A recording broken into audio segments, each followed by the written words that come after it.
go and find the murderer. Alan Duncan, this is a cat. And Claire's parents have also met the Minister for Europe, who's added his backing for the case to be reopened. This just looks wrong, and there's a smell about it which is not nice. And just to close the case and say, oh, it was suicide, is clearly not true. And therefore, I think we have to do all in our power to challenge that verdict. I feel as though maybe we're going to the next step of a very large staircase. That next step is to ask the Italian authorities to reopen the case. And if they don't, the Martins will consider taking it to the European Court of Human Rights. Simon Hare, BBC East Midlands Today. And you can see more on this story on tonight's Inside Out. That's at 7:30 here on BBC One. Still to come tonight, though, a parade in praise of Claudio Ranieri just days after he was sacked as Leicester City manager. Yes, fans have come together in celebration, one that's been organised by an 11-year-old boy in tribute to his hero. And those fans are heading here to the King Power Stadium to see how the players respond against Liverpool to Claudio Ranieri's sacking. We'll be analysing it all later in the sport.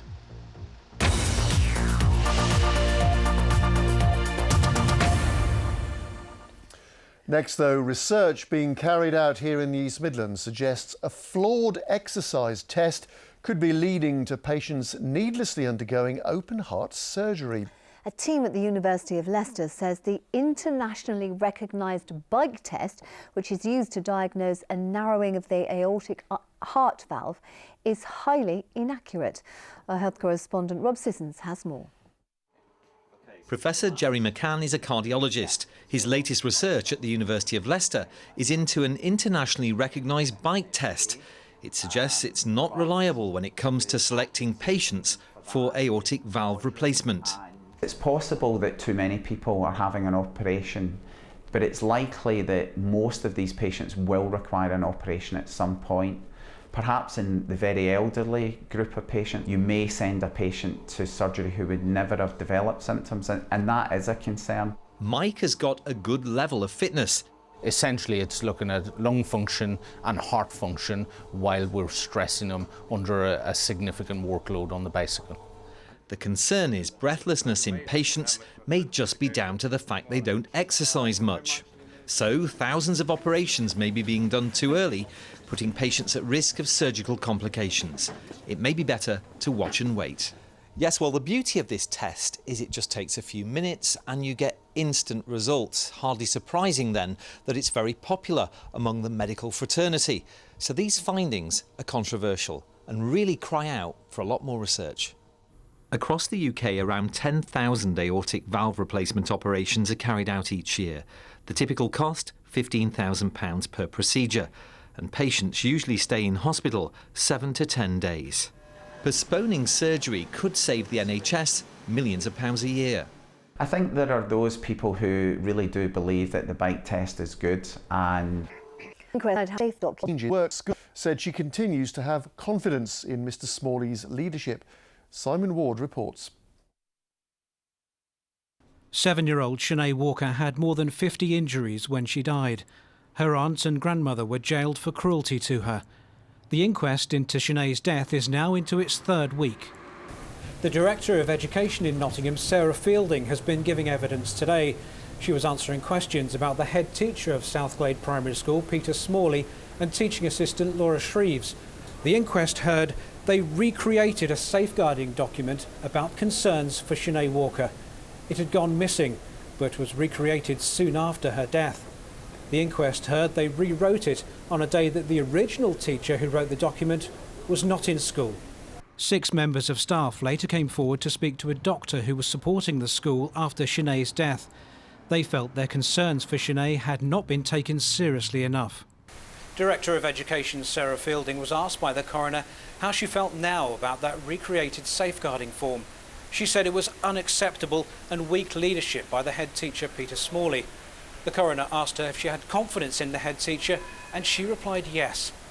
Later during the inquest, Mrs. Fielding said decisions about the school are being revisited and the findings will be given to the coroner. The inquest heard it's for school governors to take action against staff if needed. but local authorities can appoint new governors or impose a new executive board at a school. The Director of Education said they had decided not to use these statutory powers. The inquest continues. Simon Ward, BBC East Midlands Today, Nottingham. In other news tonight, police are investigating the theft of alcohol worth nearly £250,000 from a Leicestershire warehouse. Officers want to trace these two men after a lorry believed to be using false number plates arrived at the warehouse in Magna Park on December the 9th. 26 pallets of alcohol were loaded into it at around 5 o'clock in the morning before it was driven away on the A5 towards Rugby. A 39-year-old man has been arrested on suspicion of a theft offence and bailed. Plans for the future of the former Snibston Museum site in Colville have been made public by Leicestershire County Council. The museum closed in 2015 because the authority said it needed to cut costs. The new plans include creating a history trail as well as a path and cycleway link into Colville town centre. The council's holding a public event at Snibston's Century Theatre on Wednesday when it wants to hear people's views. A woman found guilty of the manslaughter of her baby niece in Leicestershire has been sentenced to 6 years in jail. Chow Fang Zheng had been caring for the 7-month-old at a flat on Linden Drive in Lutterworth when the trial heard how she shook the baby. That caused catastrophic brain damage and ultimately Phoebe Go's death. The trial has been a culmination of 2 years' hard work by officers, and it's testament to their dedication that we're able to provide the evidence to the court for the jury to reach their verdict. It's been a very sad investigation, and we just hope that the sentencing that's been passed today provides some sort of closure for Phoebe's family. The former Nottinghamshire social worker who uncovered widespread abuse of British children sent to Australia says horrific stories will emerge over the next few weeks. Margaret Humphreys will give evidence about the child migration scheme to the independent inquiry into child sexual abuse. Well, our social affairs correspondent Jeremy Ball is here with us. Jeremy, good evening to you. Today's been a real milestone in this whole inquiry, hasn't it? It has, because the whole thing's expected to last for several years, and today they heard the very first evidence, and that evidence was all about a huge scandal that originally emerged in Nottinghamshire. It involved thousands of British children who were sent from broken homes over to Australia, where a lot of them were then physically and sexually abused. Now, we can show you pictures today of how the inquiry was formally opened in London this morning. It's begun hearing some really emotional accounts of what happened in the years after World War II, how children were forcibly deported without their parents' consent, how some of them were wrongly told they were orphans, and the survivors are being represented by a West Bridgford charity called the Child Migrants Trust. Some left here when they were 4 or 5 years of age, and I think over the next few weeks we are going to hear the most horrific stories of their times in these residential institutions overseas. We're going to hear their voices for the first time, and I would just say, let's pause, let's just listen. And it's not just about the Australia side of things either, because I think we're also going to hear about allegations of child abuse here in the East Midlands. We are, because although this is a national inquiry, 2 of its 13 topics are specifically about this region. One strand's looking at allegations against the former MP Greville Janner. That's likely to hear from several men who claim that he abused them while they were growing up around Leicester. Another strand, of course, looking at hundreds of allegations about children's homes in Nottinghamshire, and that all came to light with that abuse at the Beechwood home in Mapley. And what's all this going to achieve, do you think, after quite such a long time now? Put very simply, they're looking for institutional failings, they're looking at whether there were any cover-ups, and the reason that's so important is because they want to learn lessons so that none of this happens again. Indeed. Jeremy, thanks very much. Tributes continue to be paid to the BBC Radio Derby presenter Andy Potter, who died yesterday only a month after being diagnosed with cancer. Andy, who was 55, was part of the Radio Derby presenter lineup for nearly 20 years. His family have paid their own tribute, praising the tremendous courage with which he fought his illness. And despite their unbelievable sadness, they've asked people to remember him and simply smile. James Robertson looks back on the life of this popular local broadcaster. It was only a month ago that Andy publicly announced his diagnosis was terminal.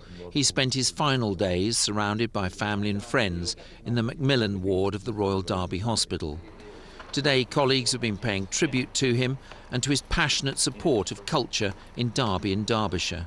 He's one of the people who's absolutely fundamental to the support for Derby artists, and has been for however long, who knows. And it's just a shock to think about what will be left afterwards, just for him, you know, personally, but also for the arts and what he loves. Andy had also established a regular spot each year at the Chelsea Flower Show. Mark Smith from Mark Eaton Garden Centre helped with the horticulture questions and with the celebs. He would interview them, some quite difficult ones, but he managed to get things out of them probably other people couldn't get out of them. And by the end of it, they used to shake his hand and say thank you for a great interview, and they would find us out the following year at Chelsea and do all the same again, and we became really good friends. Tributes on social media have flooded in both since and even before Andy's death. The listeners were with Andy all the way. They wanted to know how he was getting on. We've been getting messages all the time. How is Andy? What's the latest on Andy? Andy himself kept people in touch as much as he possibly could, but the interest in Andy has been extraordinary. But they loved Andy and they loved his show. Today, the station's opened a book of condolence for their much-missed colleague and friend. Thank you to the people for texting and messaging and getting in touch and all those sort of things. Thanks you to all the people that have been producers, that have helped me all the time, and for giving me the opportunity. A Derby lad on a Derby radio station. I wanted to leave a mark, and hopefully we've done a bit of that. You're watching East Midlands Today. The Nottinghamshire MP, Ken Clarke, has become the longest-serving Member of Parliament following the death of Gerald Kaufman. The 86-year-old Labour member for Manchester Gorton died yesterday after a long illness. He became an MP in 1970. The same year, Ken Clarke was first elected to serve Rushcliffe. The 76-year-old former Chancellor now becomes the father of the House. Work to improve access for people using the tram at Nottingham's Queen's Medical Centre got underway today. A new walkway is being built linking the platform and the hospital. It means that patients and staff won't have to walk all the way round the building to get access via the main entrance. It's costing £1.4 million and it should be completed later this year. Wildlife officers are nursing a baby otter back to health after it was separated from its mother in Derbyshire. The pup was found staggering by the side of a river in the north of the county on Wednesday night. She's now said to be recovering well at an RSPCA rescue centre in Cheshire. And you can see more of this footage on our Facebook page. Oh, that was very sweet, wasn't it? Now, if you've been watching all the programme, you will know a parade is taking place in Leicester City Centre this evening to pay tribute to the former Foxes manager Claudio Ranieri. After his shock sacking last Thursday, many fans, of course, voiced their grief at losing the Italian who helped make them champions. Well, this evening, before their match against Liverpool, fans have gathered together to celebrate Ranieri's impact on the city, and it's all been organised by an 11-year-old. Well, Geeta Penze is there for us now. What's going on, Geeta? Well, the damp weather here in Leicester has not dampened the spirits of these fans. They've been on a little parade march. It started off at the clock tower and now they're here. You can hear who the man of the moment is. It is, of course, Claudio Ranieri. And this parade was organised basically by an 11-year-old boy, Jack, who's just here. Jack, you decided to arrange this. What made you decide to do this? I wanted to kind of show my point that Ranieri, best manager we've ever had, and a massive thank you for all what he's done. And your big sister is behind you. The two of you, I understand, heard the news and were just so heartbroken that you immediately thought we need to pay tribute. Definitely. Jack was absolutely heartbroken. He was in tears, even though he might not say that. And there's so many fans. I mean, for Leicester last year, it was the most incredible experience. I'm not a massive football fan myself, but for what Claudio's brought to the city, how could we not pay tribute to what an incredible man? That's very well said. And all of you really are here to say thank you, aren't you? Yeah. And obviously this evening is the game against Liverpool. It will be the first game when Ranieri isn't in charge. And really, there is just the one thing that you all want to say. So over to you. What is it you want to say to Ranieri? Thank you! Thank you, Geeta, and to all of you. That's really That's lovely. really great. Well, from the fans in the centre of the city to those gathering at the stadium now. Yes, as Geeta said, Leicester versus Liverpool is happening. Colin's there for us. Good evening, Colin. And how much has changed since I last watched these two teams clash here. It was the night of that goal, you may remember it, Jamie Vardy's belter from 40 yards. Then even the press box stood to applaud. Now the manager who masterminded that is gone, and Vardy actually is one of those who's taking some of the blame. In a moment, a pundit and fans' view. First, though, it's been another remarkable 24 hours. It was a weekend for farewells. Claudio Ranieri taking his leave of the Leicester players and sharing a final moment with all of us too. What we achieved in Leicester, I hope could happen again, but it will be very difficult. Was it emotional with the players in there? No, it was normal. He'd gone by the time the club's owners flew in. Tonight, they'll be wondering about the response from the fans, and so will the players who took their time, but finally took to social media to say thank you and goodbye. And in more than one case, to deny any role in Ranieri's sacking, other than the obvious lack of performance, which must now be fixed. We have to. The unthinkable is going down. That's the unthinkable thing. So it's come to this, and it's sad that it's come to this, but it's come to this because we haven't performed as players on the pitch. We have to take responsibility for not performing on the pitch. Part of the issue tonight will be how even the men and women of the press were swept away by Ranieri. BBC Radio Leicester's team went to deliver a goodbye letter and found themselves saying a fond personal farewell. It was incredible. We went there just to hand over a letter of thanks, really, but we knocked on the door, he answered it, beaming smile across his face, and shook our hands and invited us in for a bit of coffee. The Radio Leicester gratitude has gone viral. Claudio gave them and the supporters the biggest possible moment. How fast will everyone leave that and their feelings for him behind? Well, let's talk about it some more. This is Arlo White of the American network NBC, proper Leicester lad and Leicester fan as well.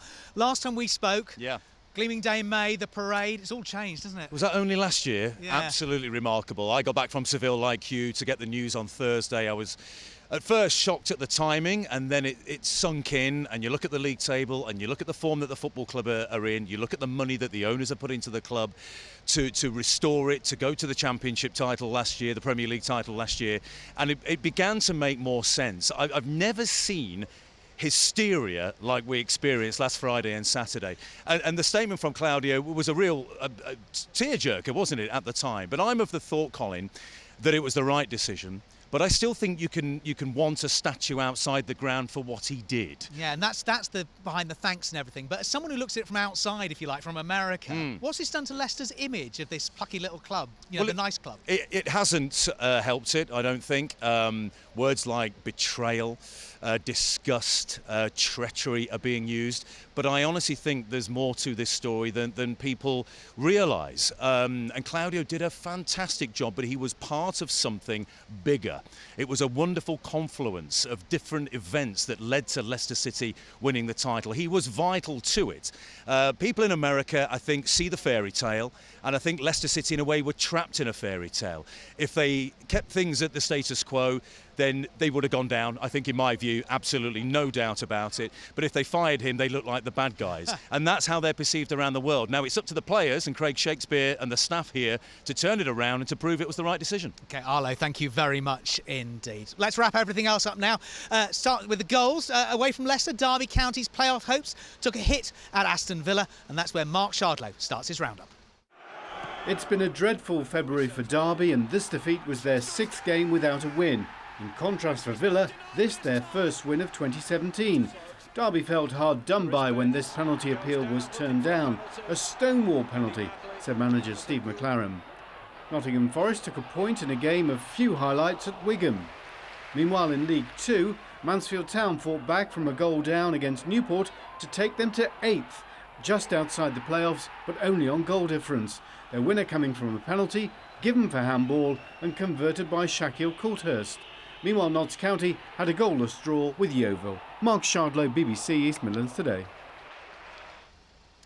of the sport now, and there's been good news, good times for Leicester, for rugby's Tigers, who hammered Harlequins on Friday, and for basketball's Riders, who've seen both their men's and women's team qualify for their respective BBL trophy finals. Tigers win the first home defeat for Harlequins all year. Meanwhile, this will be the third trophy in a row for the Riders men and the first ever for the women. In ice hockey, 2 games, 2 close defeats for Nottingham Panthers, and motorsport, a wonderful 4th place in the World Supersport for Jacksdale's Kyle Ryde in Australia. A great start for his new team. Now, back here at Leicester, I think we should hear from some more fans, don't you? Their response to the owners, to the players, to the absent Claudio Ranieri in the stadium this evening against Liverpool will be really interesting. Nikesh Ragani is out and about, sampling the mood.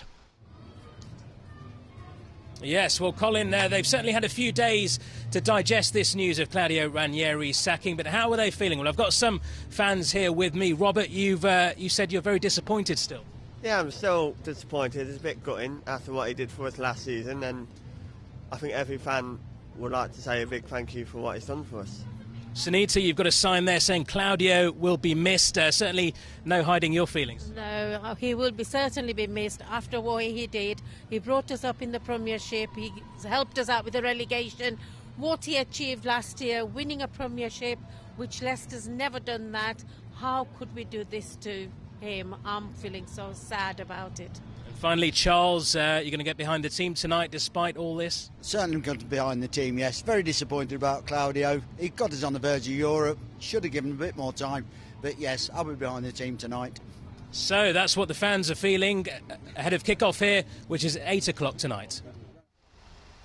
OK, Nikesh, thank you very much indeed. Liverpool, as you can see, the opponents, you can follow it all on the BBC. BBC Radio Leicester with full commentary will report on our late bulletin, and Match of the Day will have full highlights later on. Do not miss a thing. Thanks very much, Colin.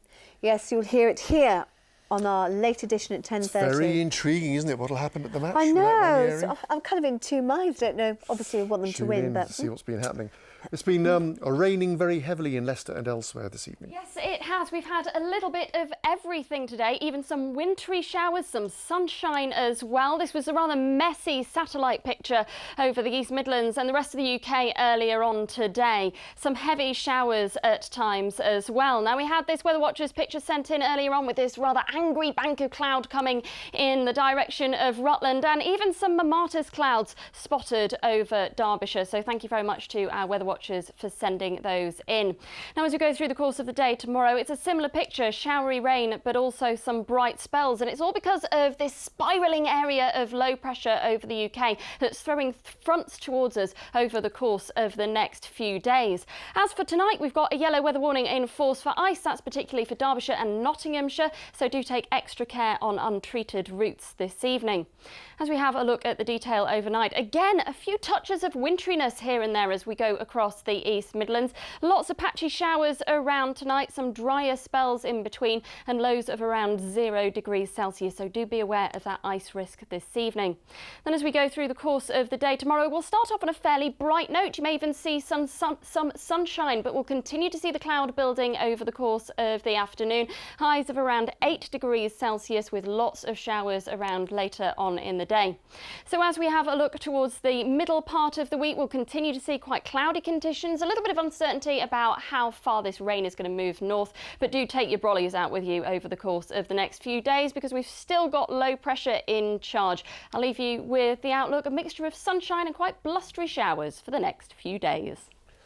I was concentrating a lot on that. Yes, it's not been very nice at all. Is it cold and wet? Cold and wet, yuckety yuck. Never mind. Don't forget though, that result, all important, 10:30, see you then. Bye.